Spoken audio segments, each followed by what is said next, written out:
तो ये हिस्ट्री है एक ऐसे लाइन ऑफ कोड जिसने दुनिया के सबसे बड़े वेबसाइट का सीक्रेट डेटा लीक कर दिया था। गूगल, याहू, फेसबुक, सब कुछ। और सब हुआ सिर्फ एक छोटी सी लाइन के कोड की वजह से। ये है हार्ट बीट बग की कहानी जिसने इंटरनेट का खून बहा दिया था लिटरली। तो सबसे पहले थोड़ा सा बैकग्राउंड देते हैं इसके बारे में। जब भी आप किसी वेबसाइट पे जाके लॉगिन करते हो, जैसे जीमेल, फेसबुक या कोई भी शॉपिंग साइट, आप नोटिस करते हो कि HTTPS और एक छोटा सा लॉक आइकन ऊपर दिखता होगा आपको। इसका मतलब है कि आपका डेटा इंक्रिप्टेड है और सेफ़ है। ये इंक्रिप्शन का काम करता है एक सॉफ्टवेयर से जिसका नाम है OpenSSL। इंटरनेट की 60 to 70% वेबसाइट्स OpenSSL यूज़ करती है और डेवलपर्स यूज़ करते हैं उसमें से सर्टिफिकेट बनाने के लिए, और वो सर्टिफिकेट्स वेब यूज़ करते हैं। तो अब सिंपल से यही था।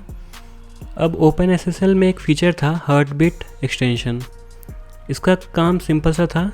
क्लाइंट और सर्वर एक दूसरे को नोटिफाई करते थे कि दोनों अलाइव है।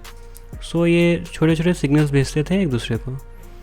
प्रॉब्लम ये हुई कि जब सर्वर क्लाइंट पे डिपेंड कर रहा था इस चीज़ के लिए, इसका एक एग्जांपल हुआ कि जैसे अगर क्लाइंट भेज रहा है कि 4 बाइट्स और उसमें 4 बाइट्स वो भेज रहा है ABCD, तो फिर सर्वर के लिए ओके था। लेकिन जैसे कोई अटैकर या फिर डेटा लीकर्स वो भेज देते थे कि 64 KB डेटा, पर उसमें मैसेज सिर्फ भेजते थे सिर्फ 1 बाइट का डेटा। और इस साइट में आप इसके लिए पूरा एक साइट बनाया हुआ है और इसमें बहुत सारा इन्फॉर्मेशन है। और इस बग का एक ऑफिशियल नाम भी दिया हुआ था, CVE 2014-0160। सो यहाँ आप देख सकते हैं, अगर आपको डीपली रिसर्च करना है इसके बारे में। और क्लाउडफ्लेयर ने भी इसके बारे में एक अच्छा खासा ब्लॉग लिखा हुआ है, सब कुछ एक्सप्लेन करते हुए। और अब आते हैं उस फेमस लाइन पे जिसने इसका ये एक लाइन था। यहाँ पर डेवलपर ने पेलोड का साइज़ वैलिडेट ही नहीं किया। जैसे किसी ने बोला हो कि 64 किलोबाइट्स का मैंने एग्जांपल दिया है, तो यहाँ पे पेलोड भेजा जा रहा है लेकिन वो चेक नहीं हो रहा है सर्वर में, और रिस्पॉन्स में random data, password, keys etcetera वो भी सर्वर भेज देता था क्लाइंट को। सो इसका इम्पैक्ट क्या हुआ?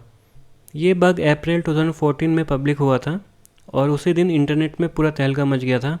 फेसबुक, जीमेल, याहू सब वल्नरेबल थे। हैकर्स ने password, private encryption keys, session token सब चुरा लिया। और सबसे इम्पॉर्टेंट था कि इसका कोई ट्रेस भी नहीं था। और इसमें थोड़ा सा एक कॉन्स्पिरेसी थ्योरी भी है। ये भी बोला गया कि NSA एक एजेंसी थी, उन्हें इस बग के बारे में पता था और वो सीक्रेटली यूज़ कर रहे थे सेंसिटिव डेटा चुराने के लिए। और ये सब चुराने वाला काम बहुत गंदा होता है और इससे आपका कार्मिक इफेक्ट भी बहुत पड़ता है और आपके लाइफ में नेगेटिव इम्पैक्ट आता है। तो इसके लिए आज हमारा एक स्पॉन्सर है कर्मा क्लींजर ऐप। ये iOS में अवेलेबल है, आईफोन, मैकबुक और आईपैड में आप इसे डाउनलोड कर सकते हैं। इसमें आपका 30 डेज़ प्रोग्राम है और स्मॉल एक्टिविटीज़ आपको डेली मिलेंगी। तो और यह फ्री है, आप इसे एक बार ट्राई कर सकते हैं। सो इसमें से डेवलपर्स के लिए क्या लेसन है? डेवलपर्स को कभी भी यूज़र इनपुट पे अंधा ट्रस्ट नहीं करना चाहिए और डेटा को वेरीफाई करने के बाद ही सर्वर से वापस क्लाइंट को सेंड करना चाहिए। और हमेशा बाउंड्स चेक करना चाहिए, lower bound, higher bound, middle, और रैंडम डेटा से भी टेस्ट करना चाहिए।